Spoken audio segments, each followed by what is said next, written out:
Good afternoon. I'd like to welcome everyone to the Unitarian Church of Los Alamos. Whoever you are, wherever you are in your life's journey, whomever you love, you are welcome here. My name is James Carroll. I'm an adult religious education instructor, and this will be our Biblical Scholarship and Literacy offering for adults. Lecture 20, we're going to talk about the Decalogue and the Book of the Covenant, and we'll talk about what that means in just a second. I want to remind everyone about the class webpage.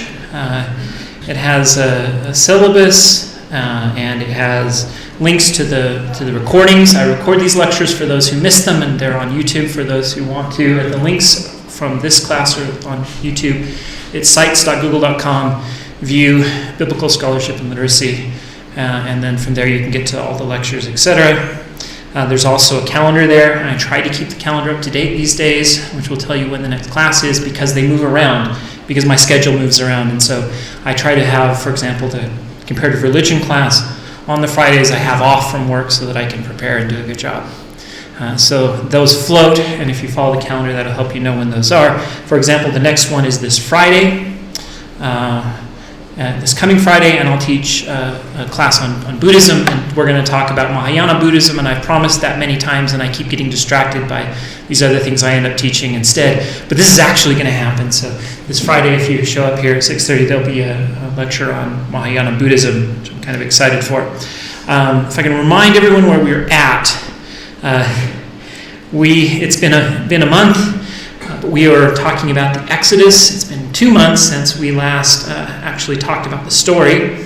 So if we remember where we're at, we crossed the Red Sea, and in October we talked about the passage to Sinai. So the crossing of the Red Sea, the manna from heaven which they ate, the quail, the giving of water from the rock, and at the end then this battle with the Amalekites where Aaron and Hur and Joshua hold Moses' arms up, and as long as his arms are raised, they win. If you can remember that far back, that was the last stuff we did. And that story dumped us at Mount Sinai. So we finally made it from Egypt into Mount Sinai, and then we had an interlude where we discussed the historicity of the story. And we kind of asked the question, did any of this happen? And that's not an obvious answer, but we mentioned that from a biblical scholar's perspective, even fairy tales have historical information in them and thus are useful for reconstructing the past. For example, if I talked about Cinderella, that may be a fairy tale, but it tells us something about monarchy, about balls, gowns, dresses, godmothers, beliefs in fairies. All that stuff is in that story. So there's a lot of historical information, even in non-historical fairy tales. But then we ask, is the Exodus itself historical? Did any of this happen? And one of the things we mentioned was, for example, Troy. This is a picture of Troy here at the bottom. Troy was thought to be completely mythological until they actually found it. Meaning many myths are based on historical kernels. And so if you're interested in this, I recommend going back. This lecture is recorded and is online. But we had this long discussion about the evidence for and against there being a historical kernel to this story, and we kind of concluded with the answer that we do not know, we cannot tell, but there are a couple things we do know. We know the story as told, with the sizes and timing and all that stuff as described, is historically impossible. We gave the evidence for why a literal historical reading of the text is impossible, but then we had a discussion about how historical kernels might exist. Those include hints from DNA, and we talked about the Levites and the cultural background, the internal linguistic evidence for when different pieces were written.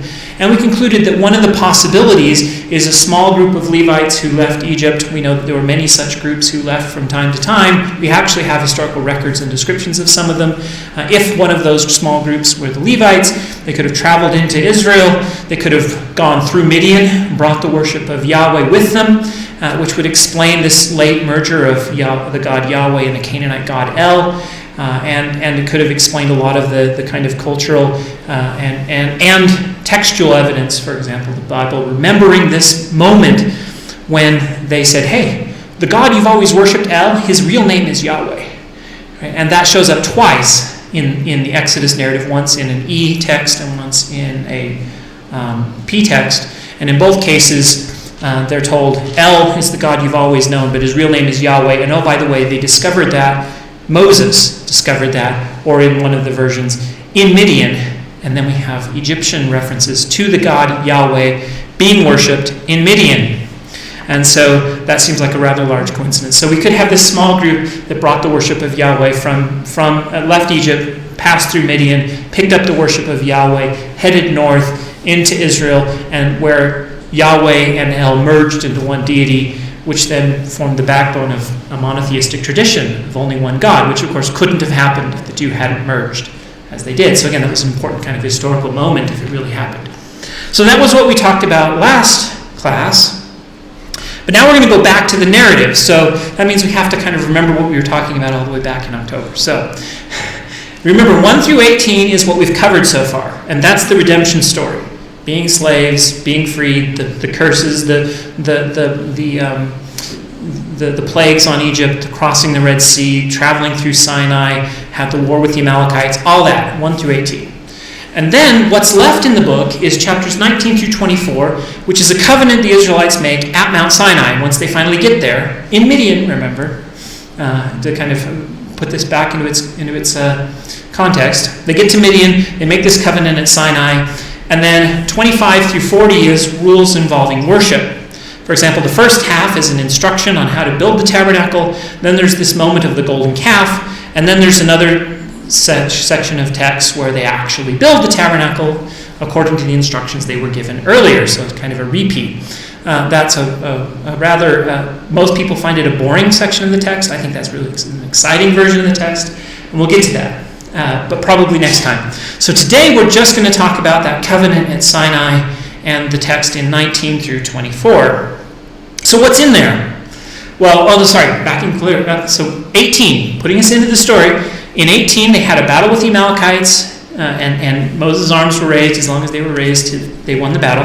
It's the last time. But then there's this interlude, which really is kind of part of the later text, and that's just before they get to Mount Sinai. Jethro, Moses' father-in-law, a Midianite, comes out to meet him. You remember? And Moses is judging the people. Right, so all of the judgments, people come to him with disputes. He stole my ox. He stole my ox. No, it's mine. And they would come to him, and he would render judgment. And there were so many cases brought to him that it says he was judging from morning till evening and didn't have any time for himself. It took all day long. And Jethro comes up and says, you know how we do this in Midian? We have lesser judges, and they judge the easy cases, and they refer the hard cases to further up the chain. And what you're doing isn't a good idea, Moses. You really should set up this hierarchy of judges. Let the elders judge the lower cases. You can judge the higher cases, and you'll have some free time. And Moses says that's a great idea, and he adopts it. Why does that matter? Well, it means that this is a creation story for the nation of Israel. And this is the beginning of their legal system. We think of this as a religious text, but there was no distinction between religion and secular in the ancient world. And what's being described here is the origin of their judge system, their judgment. They're setting up judges, just like we have judges who judge cases, and then we have a hierarchy of judgment of courts that pass them up, and then the highest court in the land is the Supreme Court. Well, in this case, it's Moses. And so this is the origin of their legal system.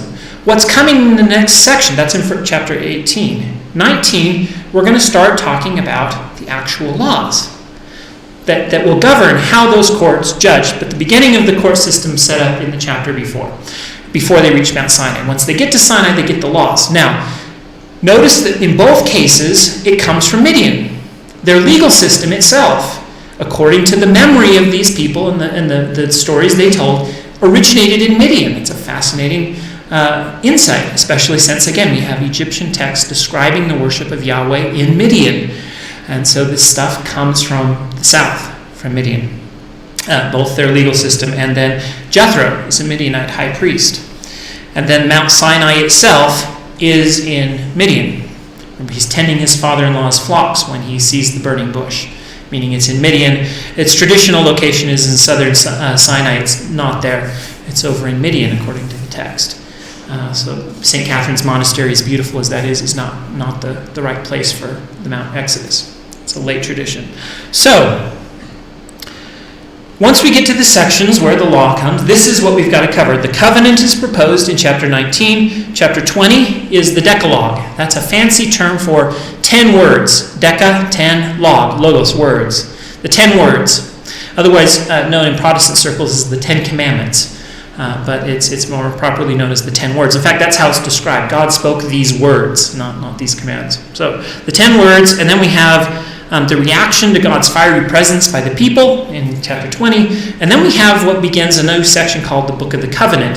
This is called in Joshua, he actually refers to it as the book written by Moses.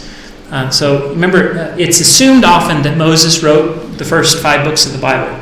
That's not possible, as we've described lots of reasons for that. But this text, what's called the Book of the Covenant or the Book of the Law of Moses, is a subset of Exodus. The authorship is internally ascribed to Moses.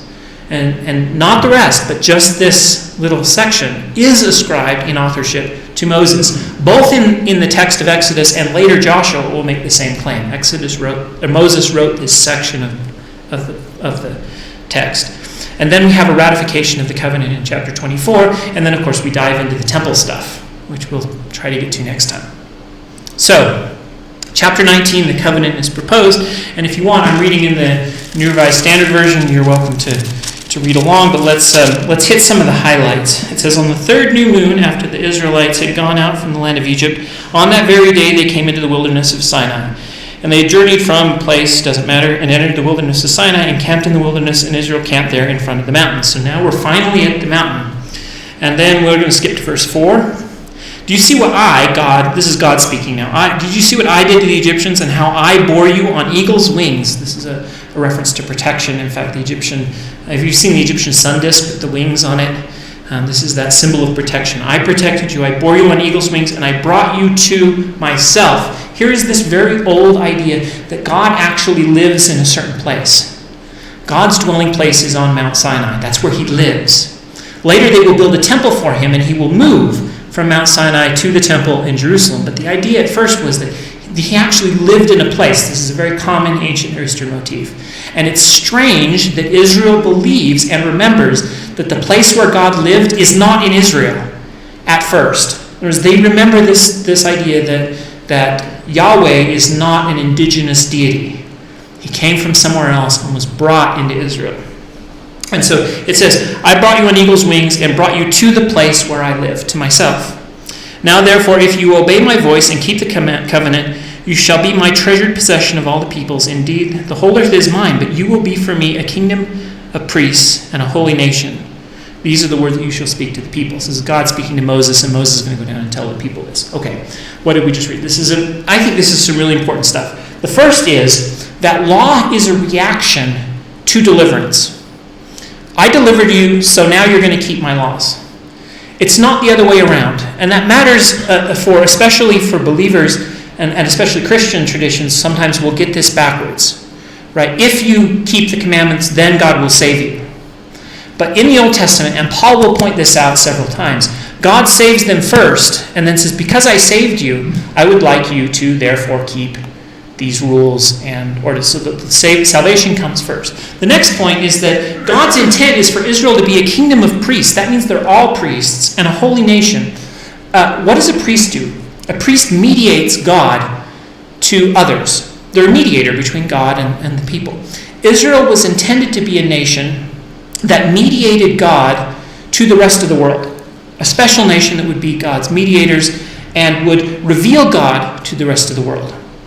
This is both unfortunate because Israel then became a problem that God had to solve instead of a nation that would mediate his existence and his teachings to the rest of the world. And so there's irony intentionally built into the story as Israel later fails in its duty to be a kingly, priestly nation. The other reason, though, that this is interesting is that to some extent that did happen. And for a really small nation, kind of on the podunk outskirts of the world, to claim that their role was to mediate God to the rest of the world was outlandish.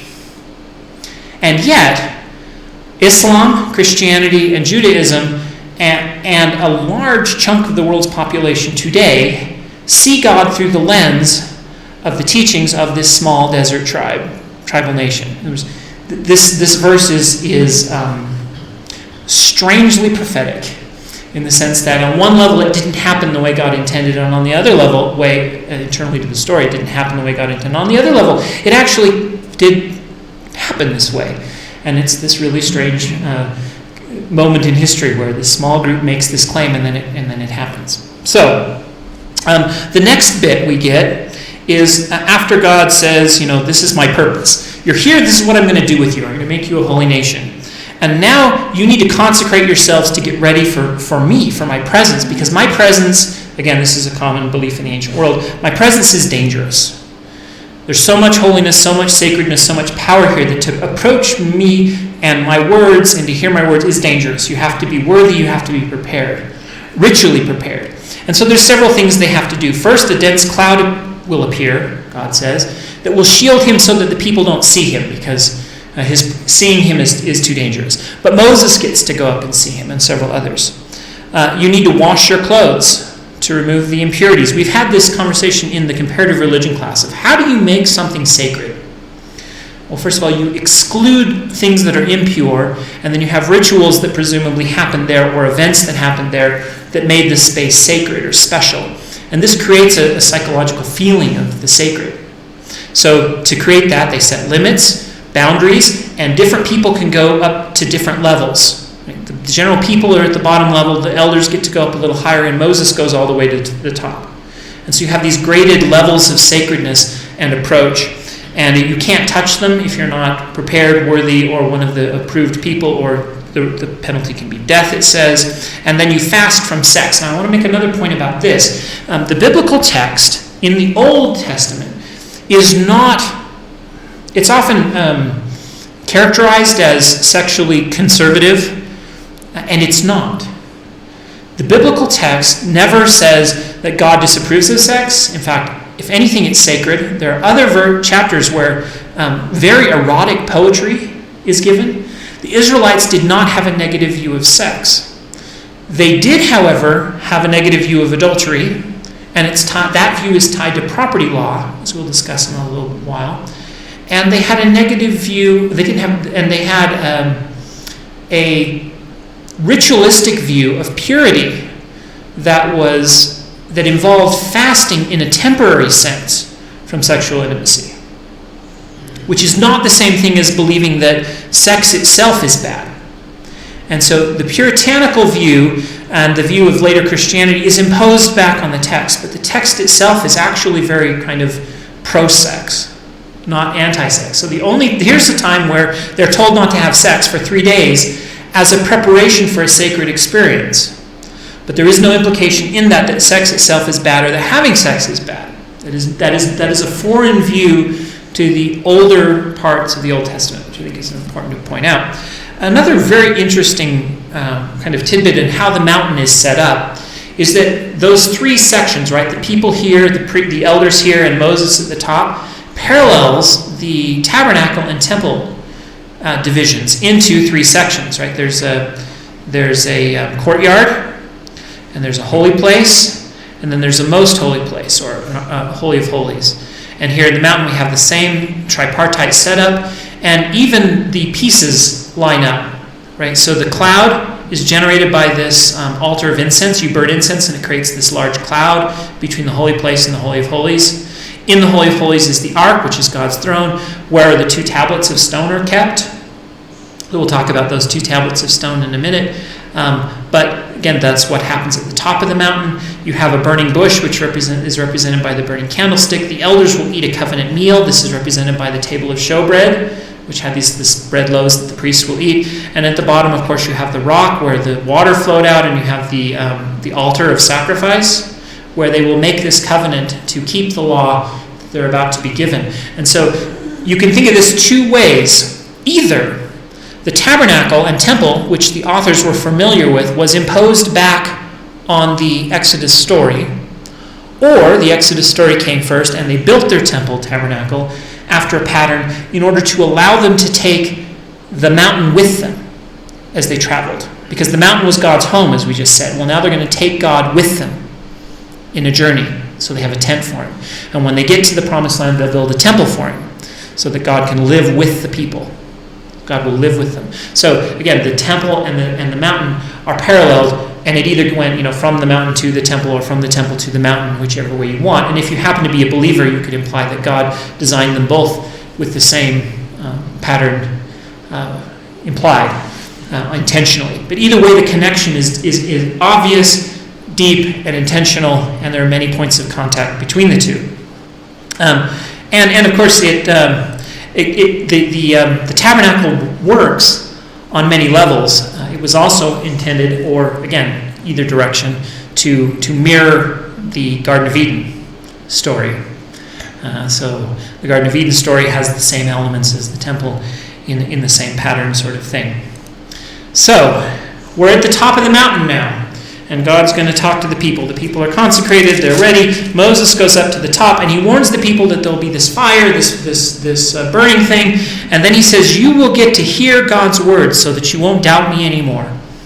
You'll actually hear God speak from the top of the mountain. You'll get to see him, but you'll get to hear him. So he goes to the top, and then God begins to speak. This is chapter 20. Then God spoke all these words. So these are the words, presumably, that the people actually heard. So all the people heard God say this. The rest of the stuff, God's speaking to Moses, and Moses goes down and tells the people.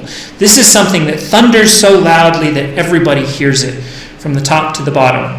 And that's why it's called the 10 words. These are the 10 things that God spoke that the people heard. Verse 2 of chapter 20. I am Yahweh your God, who brought you out of the land of Egypt, out of the house of slavery. You shall have no other gods before me. That first verse, no other gods before me, is the first thing he says. And notice again, redemption came before law. The reason you're supposed to have no other gods before me is because I redeemed you.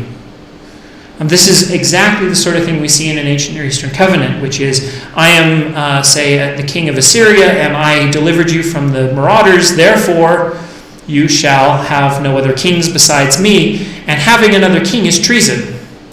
This gives us a hint maybe of where the Israelite idea of monotheism came from. Just like a king might ask you not to have any other kings, because that would be treason, so I, God, am making a covenant with you, just like a king would make a covenant with his servants, that you will have no other king besides me, no other God besides me. God is taking this kind of kingly role, and this could be part of the development of monotheism in Israel. We know they started out as polytheists, and they end up as monotheists, and this evolves slowly through time. Speaking of, this verse, you shall have no other gods before me, is often been interpreted as a statement of polytheistic henotheism. Henotheism is this idea that other gods exist, but you're not supposed to worship them. Right? And in English it makes sense. Have no other gods before me specifically says there are other gods, they just can't be in front of me, before me, more important than me. Right? I'm the most important one. You can have others, but I have to be the most important. And I have been guilty of making this mistake myself. That's a mistake. And the reason it's a mistake is because it's something that makes sense in English and doesn't make sense in the original Hebrew. Before me in this case is in front of my face, meaning in my presence, which could mean specifically you can't have any other idols in my temple, in my presence, or you could imply that God's presence is everywhere throughout the world, and therefore you can't have any other gods anywhere. But either way, this idea of having them in front of me, or in the sense of in priority above me, is something that only works in the English. In priority is not implied in the Hebrew. It's just in my presence. So I think I've made that mistake a couple times, but that's it's not the way this is supposed to have worked. However, we know from other statements that the early Israelites were henotheists at some point. They went from polytheists to henotheists and finally to monotheists through that. And so, but the question is, this verse may not necessarily imply that in the same way we sometimes think. So once we get to these list of commandments, well, what are they? What are the 10 words? And the reason they're words is because not all of the words are commandments. And then really we have these paragraphs. The question is, how do you break those out into 10 things? We know there's 10, supposed to be 10, because there's verses that talk about the 10 things. Well, what are the 10? Jews break this out differently than the Eastern Orthodox and the Anglicans, and those break it out differently than the Roman Catholics. And you'll notice that some of them have this divine introduction. behold, I am the Lord your God who brought you out of the land of Egypt. That's one of the 10 things in Judaism, which is why they don't call it the 10 Commandments. The first of the 10 things is not a commandment in the Jewish rendering. Right? In Eastern Orthodox, it is. And in the Roman Catholic, it is, right? Because you get into the commandments before you leave the first thing. So that's why we get this fancy term, Decalogue, that we sometimes use. So let's go through some of these things. You shall have no other gods before me. You shall not make an idol, in this case a graven image, whether in any form of anything that is in heaven above or earth beneath, that is in the water of the earth. So you're going to worship just me, and I'm going to tell you how to worship. Specifically, you can't worship me with an image like you did, which raises questions about the images in the temple, like the cherubim. They're things in the heavens above. So again, one of the things you'll notice about some of these commands is that in some senses they're contradictory, and that's because they came through lots of different times and lots of different places, and then they had to synthesize them. I think most of the people at the time of the synthesis of these commandments would tell you that the cherubim are the 2 guards on either side of God's throne, and the throne is empty. And that is in fulfillment of this commandment. But then the question is, why do you have the cherubim there at all? But again, there are ways to synthesize these so they don't appear to be contradictory. But again, I think that there's some evidence of traditions from multiple streams being brought together and then being forced to harmonize in that way. Because this is very specific. You can't make anything in the form of heaven above and the earth beneath, etc.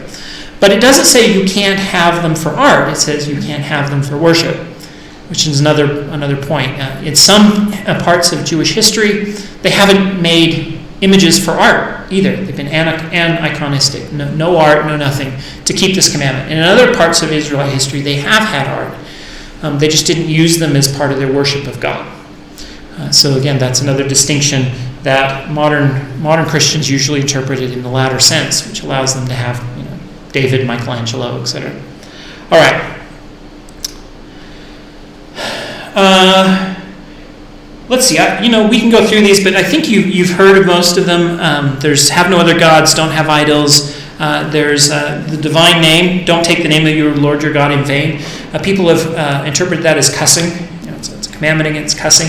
It seems to have something more to do with offering oaths.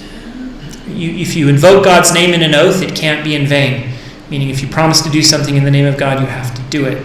Then we have keeping the Sabbath, parents, murder, honoring your parents, not committing murder, not committing adultery, not committing theft, not committing perjury, and not coveting. 2 different lists of things, and that's why some of them divide that one into 2 or into 1, depending on how it's numbered. Some things that are of interest. It's not like the Israelites were the first to say you can't murder. It's that these commandments were the basis for Israelite society. And there is really a through line. I know that this has been an argument that has had political import in recent times when we talk about monuments of the 10 Commandments in public spaces. But there is a through line between ancient Mesopotamian laws into the 10 Commandments and through the 10 Commandments into Western European culture and tradition that has influenced our concept of laws, not just religious laws, but secular laws. These aren't just religious laws. These are secular laws as well. They're all mixed together because in the ancient world they were the same.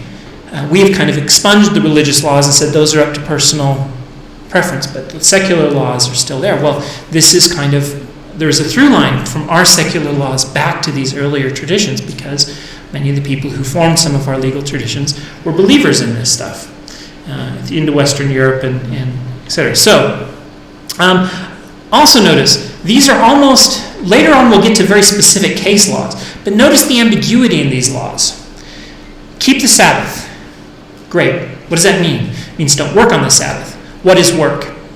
Is turning on a light switch work? Or is going to my office work? It's ambiguous. You get to figure that out. And so there's an entire Jewish culture of interpreting the laws. And you have to interpret laws that were written for a group of ancient people in light of modern circumstance. And again, this is called halakhic tradition. It means to walk with. The laws were not proof texts for what you should and shouldn't do. They were principles that you would then have to interpret the meaning and the intent behind them and then see how they apply in a modern life. And the Jews have a very long tradition of doing that, of wrestling with the law and figuring out how it applies and interpreting it and seeing what the principles were behind it and seeing if it even applies to modern life, and if it does, how. And sometimes they come up with very creative interpretations of how this might apply that had nothing to do with how it applied anciently, and for them that's just fine because that was the intent. This is true of all legal traditions, not just religious ones. Think of the Supreme Court. We have a constitution, and then we have laws written by the legislature, and then a court case will come before the court, and someone will say, well, that's what the law meant, and the other one will say, no, the law means something else, and somebody has to interpret the thing. And interpretation isn't always originalistic interpretation. It says we got to figure out what it meant to the original people, right? That's like a literalist, fundamentalist interpretation of the Bible. It's like an originalist tradition of the Constitution. The two are similar. But the Jewish tradition is not that way. It's more of a living tradition where legal precedents matter, and you figure out the general principles, and then you see how they apply to brand new situations, and so there's this very rich tradition that grows out of the ambiguity inherent in every law tradition ever created. You cannot create a law tradition that is not in some way ambiguous, that therefore needs interpretation, etc. This is not just a religion class, therefore. This is a legal class. This is about Jewish law in an ancient society, which was part of the history of laws in general and legal traditions in general that is still with us today. It has a much earlier origin, though. It doesn't begin with Israel. It begins all the way back, well, it's even before this, but some of the earliest written versions of this we have are in Mesopotamia. And we have stuff all the way back to Sumer. But the one that is most famous is the Law Code of Hammurabi. And the reason it's the most famous is because we have copies of it, and it's written on these big black stelas in gory detail, and reading it is a lot like reading Exodus. You shall not. If this happens, then this person's eyes shall be plucked out, and this person's toes shall be amputated. Very gory sort of punishments. They had no concept of a lack of cruel and unusual punishments. For them, punishment was important. It's what kept the peace. And so it spells out lots of case laws. If this happens, then this is the punishment. This is important because these laws came first. This is the Law Code of Hammurabi. Hammurabi was the first Mesopotamian king to kind of create an empire out of a lot of the early city-states, an empire that stuck. There were empires before him, but after him, the concept of empire stuck. States' rights lost, and the Federalists won. And Hammurabi created this law code that became this kind of federalist constitution, and most of the law codes in the ancient Near East from this point on were based in one way or another on his law code, including Israel's. And as we'll show you, it quotes directly from this law code. So we'll discuss in a minute. What's really interesting at this point, though, is you notice that later we'll describe how it's written on 2 stone tablets. Again, the Mesopotamian law code tells you something about what those 2 stone tablets probably looked like. It may even tell us something about why there's 2. We'll talk about that in a bit, though. Okay, so how do the people react to hearing God's voice speak the 10 Commandments? Well, that's in chapter 20, verse 18. And it says that, let's skip to 19. And the people said to Moses, "You speak to us, and we'll listen, but don't let God speak to us because we're going to die." God's voice was too frightening, and they said, "Let's not do this anymore. You just kind of be a courier, convey God's words back and forth because this is too much." And Moses says, "Don't be afraid. God's just come to test you and to put fear upon you so that you will keep the law from now on." That's why his voice is so scary, so you keep the law. And so then Moses goes back up the mountain, and thick darkness ensues. Now, let's take a moment to talk about the source criticism of these verses. Before I've talked about J, E, D, P, and how this verse is written by J and E and P. It's really hard to split out in these verses, but we do know several things. There are a lot of repetition. Just notice when Moses goes up the mountain and when he goes back down to talk to the people. Often he'll go up, then he'll go up again, then suddenly he'll be down, and then it'll come down. Again, this is evidence that these texts are woven together from multiple traditions and sources, but in this case, it's very hard to split them out. We actually don't know who wrote which piece. We can just tell that there's multiple pieces going on here. We just don't know which piece comes from which. Sometimes we do. One or two verses will oh yeah, this is P, right? Because you can see he uses this word, and that's a P word, right? But then you get another verse, and you're did that switch to E? Are we still in P? And it's hard to tell.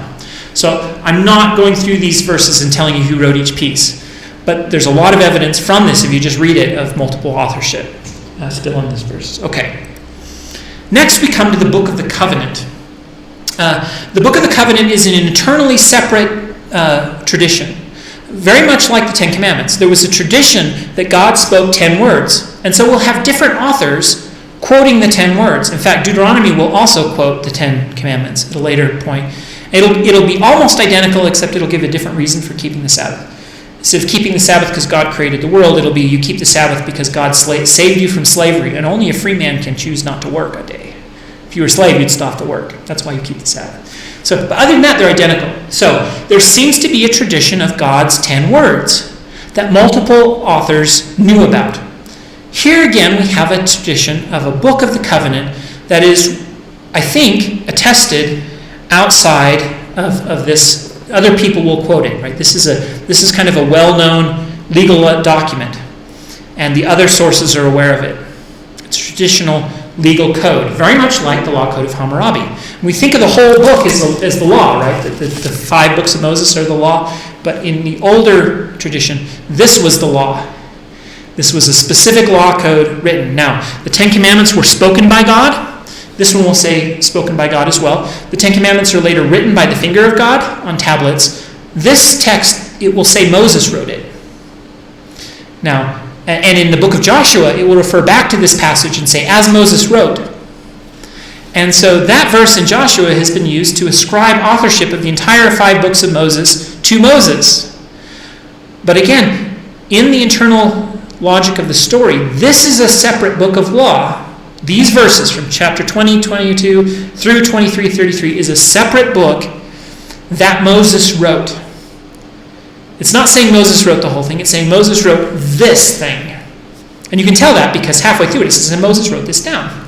Right? So this is the book that Moses wrote. And Joshua refers to it saying, and as Moses wrote, and then quotes this book. So what's in this book?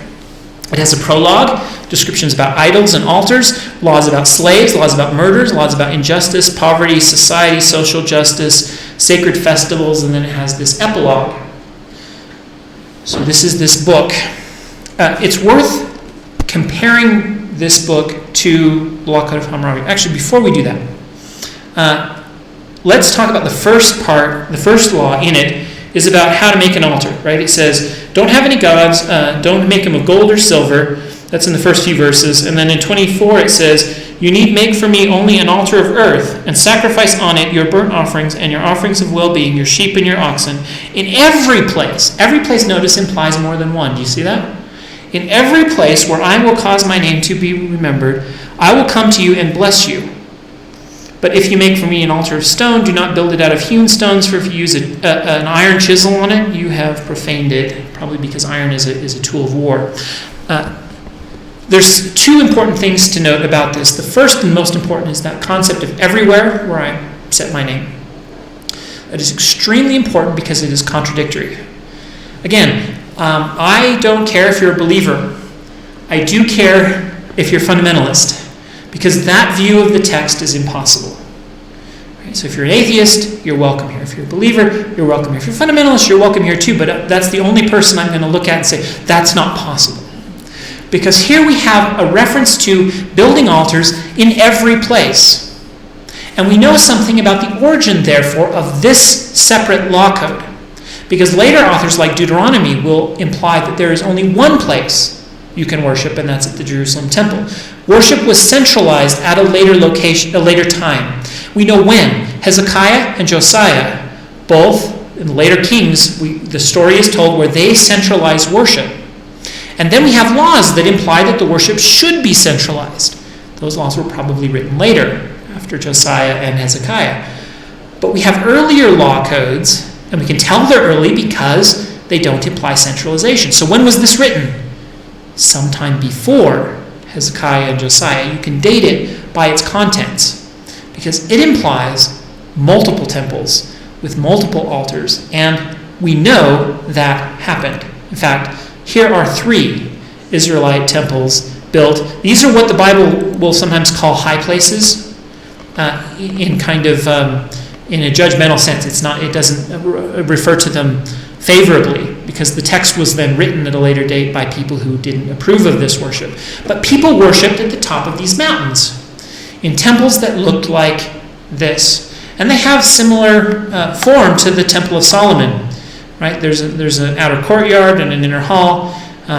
This one has an outer courtyard, an inner hall, and an inner shrine, the center of the hall. This has the tripartite view that we see in the Temple of Solomon. And you can see it in the Temple of Arad, and it's got this altar here. Let me show you a picture. So here's the Holy of Holies in the back. There's a holy place here, and there's a basin for washing out here with an altar. What's really neat about this is you can't go to Jerusalem and see the ruins of the Temple of Solomon. There's nothing left, and there's a Dome of the Rock, and etc. over the top, and right, you can't go there and see the ruins of the Temple of Solomon. But you can go to Arad, and you can see the ruins of a real working Israelite temple. And this is what it looked like. And you'll see here an altar of uncut stones of the size described later in Leviticus, built exactly as Exodus 20 required. Again, under the assumption there will be more than one. You notice that's in the text. So this law code is the law code of the people who worshipped at temples like this one. And if you kind of zoom in on the altar, you can see, again, this altar of uncut, rough stones. Later we'll show you the Holy of Holies of this temple because it's important for the 2 tablets of stone, etc. All right. The next bit of law has a bunch of secular stuff in it, not just religious stuff, and it's worth comparing to the Law Code of Hammurabi, and we just don't have a lot of time, but I want to note several things. In chapter 21, verse 22, it says, if people are fighting and they injure a pregnant woman, and no harm follows, then they pay a fine. But if harm follows, you will deal with them, quote, eye for eye, tooth for tooth, I turned 2 pages. You will deal with them in an eye for an eye, a tooth for a tooth, hand for hand, foot for foot, burn for burn, wound for wound, stripe for stripe. That's the first reference to an eye for an eye, a tooth for a tooth that shows up in the Old Testament. It's worth pointing out that phrase is used in the Law Code of Hammurabi, word for word. They're quoting. My point is to point out 1 or 2 points of connection because this connection is common. The law code that we're dealing with in the biblical text is quoting from and referencing the Law Code of Hammurabi. Why does that matter? It's tempting to proof text. People do this all the time. They'll pull up a verse in the Leviticus or the law and they'll say, the Bible says, thou shalt not whatever. Right? And they're using the text and the law as if the law of Moses was a set of universal principles delivered by God that are unchanging. Right? That these are eternal and unchanging laws. Well, if you believe that, then you have to struggle with things like slavery, like the way women are treated. In fact, in this section, there's this verse about women who, if a man seduces a woman, he must marry her or else he must pay the husband the bride price, this sort of thing. They're treating women like property. Is that an eternal principle? Is it an eternal principle that you should be able to keep slaves? Or is this a principle embedded in a cultural context with both a critique and a reference to the cultural context? Because, let's do this eye for eye, tooth for tooth. In the Law Code of Hammurabi, there are several different groups of people of different social standing, the aristocracy, the commoners, and the slaves. And it says, if you hit a member of the aristocracy, you are executed. Even if you just hit them, right? If you are a commoner and you hit another commoner, then it's an eye for an eye and tooth for a tooth. But if a member of the aristocracy hits a commoner, then he's fine or something. The laws are different for these different groups of people in the law code of Hammurabi. The punishment, it depends on whether you're a commoner or a member of the aristocracy. The text of the Old Testament says, an eye for an eye and a tooth for a tooth, and thou shalt not have a different law, either for the stranger among you or the resident or for the aristocracy or the non. It's the same law for everybody. In other words, the reference to the law code of Hammurabi both is homage to it but also critique of it, because they deal with it very differently. An eye for an eye and a tooth for a tooth isn't about being, making everyone blind and toothless. It's about being just, being balanced in your punishments, and making those punishments equal. The punishment should equal the crime, and it should be the same for the aristocracy and the commoner, etc. That is an improvement.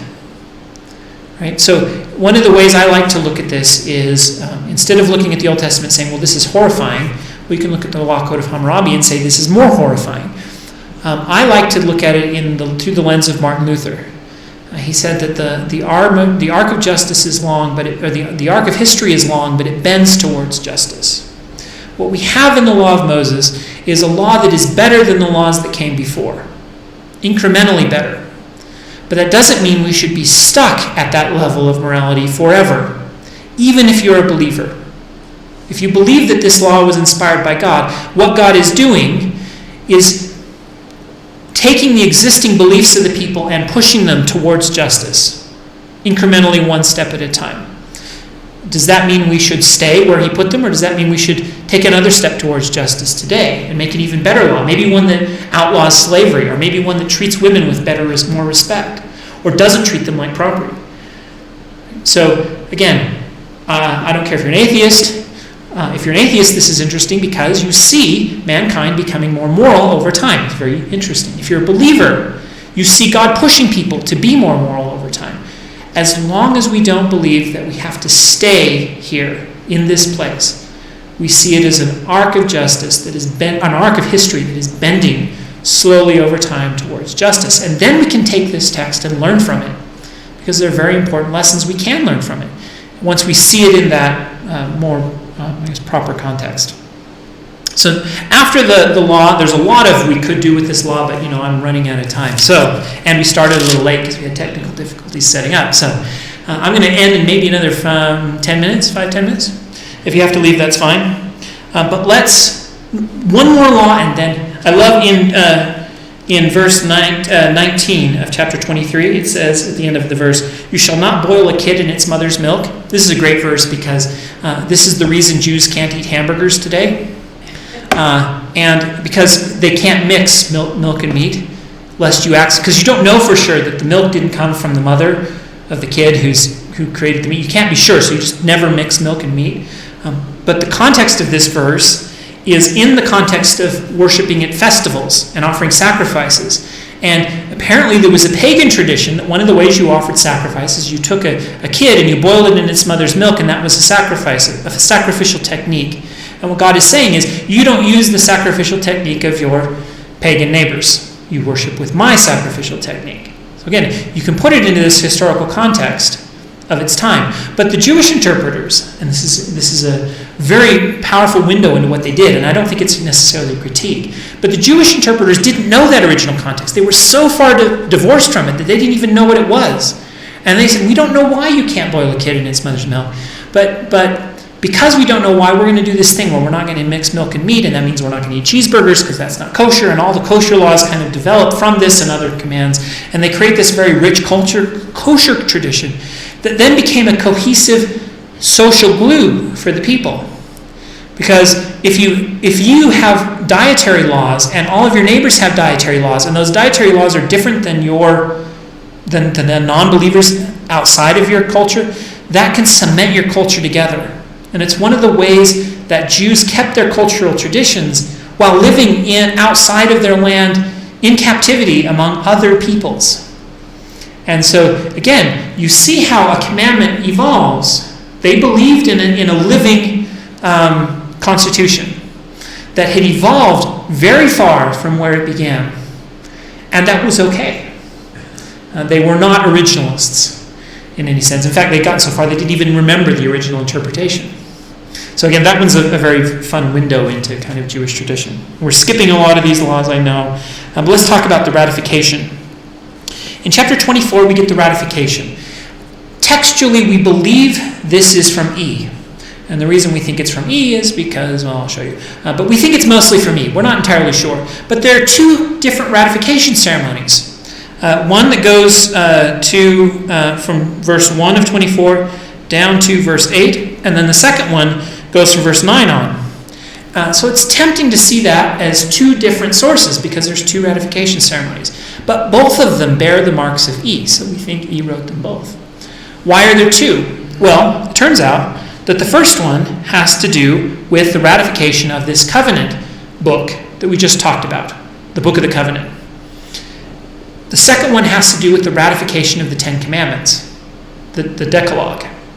So it's almost like E writes two ratifications because they're ratifying two different things. And again, the history of the story. You brought to Mount Sinai, you prepare for the covenant, you hear God speak 10 words, then Moses goes up the mountain and hears God speak a whole bunch of laws. He comes down, he tells them to the people, and then they ratify and covenant to obey both of them. So that's why we think there's two. Let's look at the first one. Verse 3, Moses came and told the people all the words of Yahweh and the ordinances, and all the people answered with one voice and said, all the words that the Lord has spoken we will do. And Moses wrote down all the words of the Lord.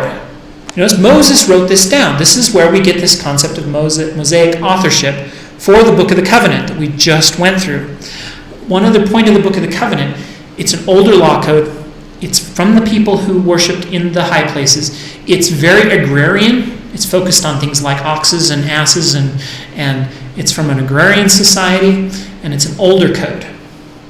And it contradicts the later codes. And so it's probably not really written by Moses, but someone has compiled a list of laws and ascribed their authorship to Moses because that gives them greater authority. Either way, it was tradition by the time the story was told that Moses wrote this. So Moses writes it down, and he builds an altar at the foot of the mountain, sets up a pillars, and he offered burnt offerings and sacrifices, and then he took the Book of the Covenant and read it in the hearing of all the people. That's why I called those chapters the Book of the Covenant, because that's what internally it calls that section.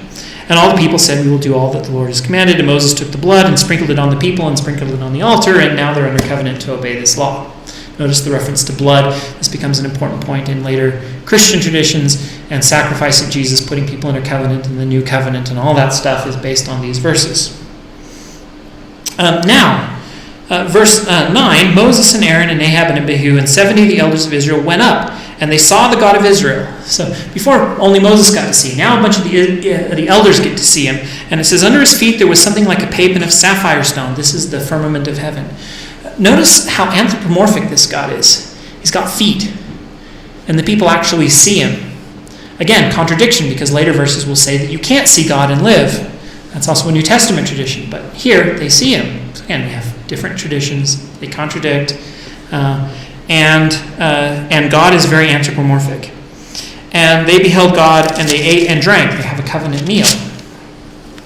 And then God says, come up to me on the mountain and wait here, and I will give you tables of stone with the law and the commandments, which I have written for their instruction.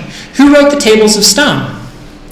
Later verses will actually say that God wrote it with his finger. These are written by the finger of God. But this text describes its authorship to God as well. So, the Book of the Covenant, who wrote it? Moses. He heard it from God, but Moses wrote it. And then he gave it to the people. The Ten Commandments, everybody heard it. And God wrote it with his finger, his own finger, on two tables of stone. So let's talk about the tables of stone thing.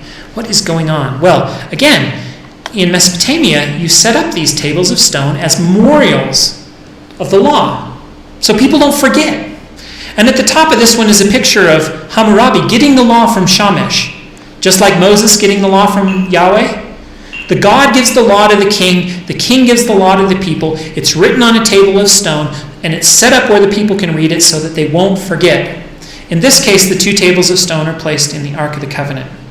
So these are those two tables. Now remember, Moses will break them, and then God will make new ones, and we'll get to all that part of the story. But eventually these tables of stone will be placed in the Ark. There's other reasons for this, though.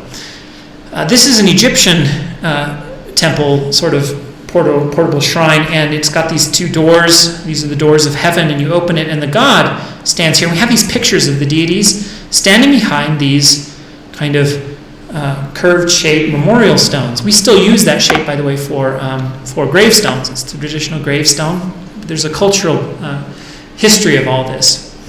So, again, it looks almost like those two tables or the backing for an idol. This is how you stand the idol up. You have the stone thing behind it, and then you stand the idol up on it, and you attach the idol to it, but the idol is missing. So they have the two tables of stone, and there's this tradition, and they may not even understand where it comes from, of putting these kind of shaped tables of stone in the Holy of Holies of temples.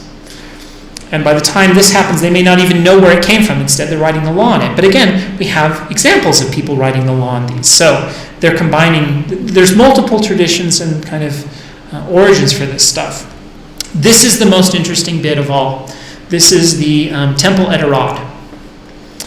And that is the Holy of Holies at the temple of Arad. And you'll notice 2 altars of incense and 2 tables of stone.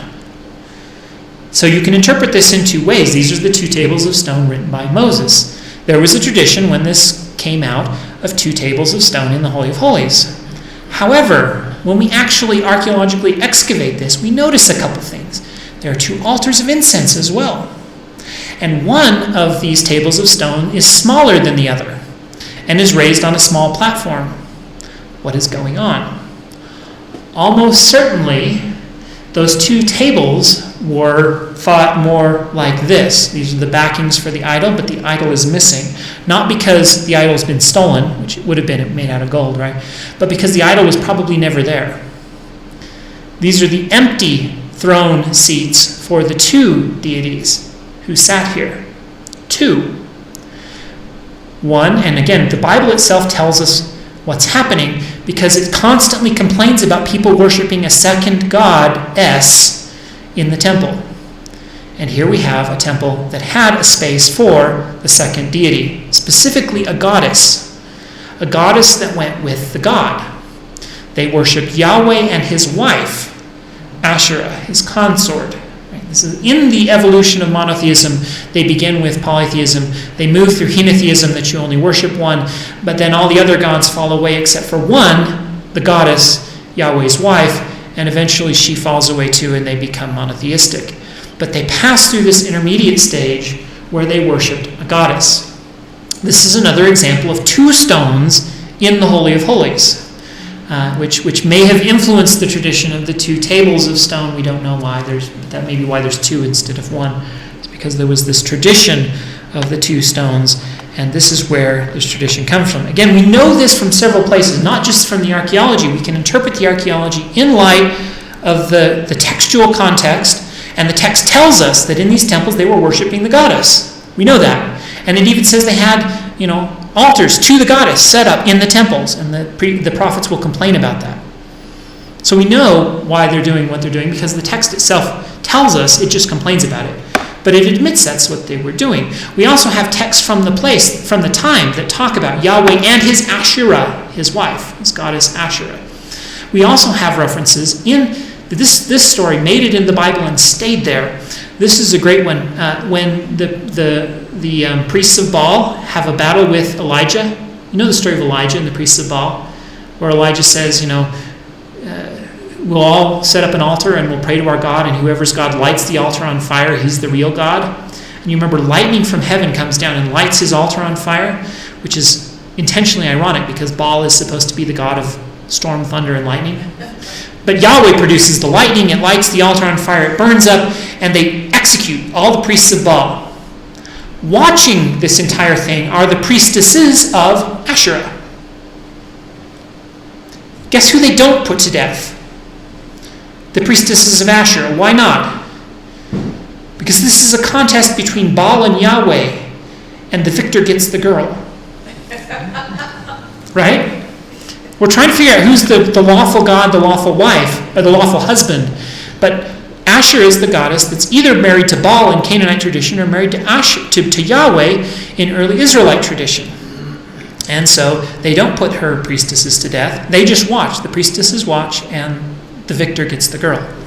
So we know what's going on here, and we think it's probably related to the 2 stone tablets, etc. So I find this history of how they became monotheistic fascinating and informative, and also possibly indicative of the certain eventual gender issues that have enveloped a monotheistic tradition that has only a male god involved in it and has forgotten its female deity. Although remnants of her remain. Mary, in the Catholic tradition, again, these are remnants of an older tradition that just got repackaged. There's a great book on this called The Hebrew Goddess, by the way, if you're interested in reading that. I can put links to it in the video description and in the webpage. There's one other thing we're going to say about this ratification ceremony, and then we're done. And that is that it intentionally makes a long list of internal references to Genesis 22. Genesis 22 was written by E. This is another reason why we think that E is the author of this text. And this is kind of the last point.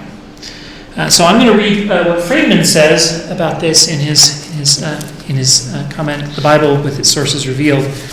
He says, the 2 stories have a chain of 10 verbs in common. And he said, and he took, and he set, and he got up early, and he built an altar, and he put out his hand, and he it was, and they got up, and he came, and he they saw. And here in Exodus, Moses says to the elders, sit here, and he'll come back to you. And then Abraham said the same words to the servant boy. And the servant boy appeared as well. And both accounts use the term from a distance, and both use the term to bow. And both Moses and Abraham come up the mountain, and both have burnt offerings. And in Genesis, Abraham is rewarded because you did this thing, and the people in Exodus here are promised that we'll do all the things. And Abraham is rewarded because you listened to my voice. And here in Exodus, the people said with one voice, we will listen. Okay, that's just a long list of similarities between the 2. Why is the similarities? Why did the author put the similarities in? Now, he is the author of the story in Genesis 22. Genesis 22 is the story of Abraham sacrificing Isaac. So again, there is a class on that. There's a lecture on that if you're interested. Go look that up. But it's a very powerful, one of the most powerful stories in the entire Old Testament. What we have here is a parallel story. Abraham received certain promises from God, and those promises were sealed to him because he was willing to sacrifice whatever God asked of him, including his only son. In Exodus, the people are asked if they're willing to give what God has asked of them, and they promise to keep the covenant that God makes, in both cases by going up a mountain and offering sacrifice. And so the 2 stories are tied together intentionally by the author in order to cast the people's mind back to this narrative event of Abraham sacrificing Isaac as an additional motivation for why we should keep these laws. In the Law Code of Hammurabi, the laws are listed. They're either case laws, if this happens, this will be the punishment, or they are didactic laws. You shall not do this. You shall do this. The Israelite laws are the same, but they are embedded in a narrative arc, in a very complex narrative story, and the stories are part of the law in Jewish tradition. The law isn't just the commandments. The stories are considered part of the law, because you're supposed to gain instruction both from the laws, thou shalt, and from the stories of the people and how they lived. Not because the people lived right all the time, but you learn from their mistakes. You learn from the dumb things they do. You learn from the good things they do. Both the stories of the people, their lives, their mistakes, and their victories, and the thou shalt are law. And we learn from all of them because the law is embedded in the narrative arc. So, what have we done? The covenant was proposed. The 10 Commandments were given. God heard, all the people heard. God spoke those. Then Moses went up the mountain and God spoke a bunch of laws. These laws form the Book of the Covenant. The Book of the Covenant is an older law code that's incorporated into the narrative. It's probably from the agrarian society. It's the same law code that the people followed who had built these smaller temples all around Israel before the centralization. The tradition is that Moses wrote that down after coming down, and the people ratified both. They promised to keep that book of the law and the 10 Commandments, and that's what made them a nation. And again, that covenant ceremony is from E, and what follows is the temple stuff from P. So for P, the point is, you got here, now you got to build a temple and do this worship. Remember, P was a priest in the temple. And so for him, they went to Mount Sinai and learned how to build temples. For E, they went to Mount Sinai and they repeated the event of Abraham and Isaac and promised to keep laws. It's also, I think, significant that E is the source from northern Israel where they believed in building multiple temples for longer. It resisted centralization from longer. So E is probably a northern Israelite priest. P is a southern Judaic priest. So we'll talk about that a bit later. So that's where we're at. When we come back, we'll dive into this temple stuff. And I could spend the rest of my life teaching the P stuff on the temple and never finish. And so I'm going to have to figure out how much time I'm going to spend on that, 1 class, 2 classes, or not. But the temple stuff is fascinating to me. I love it dearly, and we'll do some of it, and I don't know how much. We'll see next month how much we'll do. And I hope you'll come back. I hope the temple stuff is interesting to you too, and I'll see you next time. Thank you much.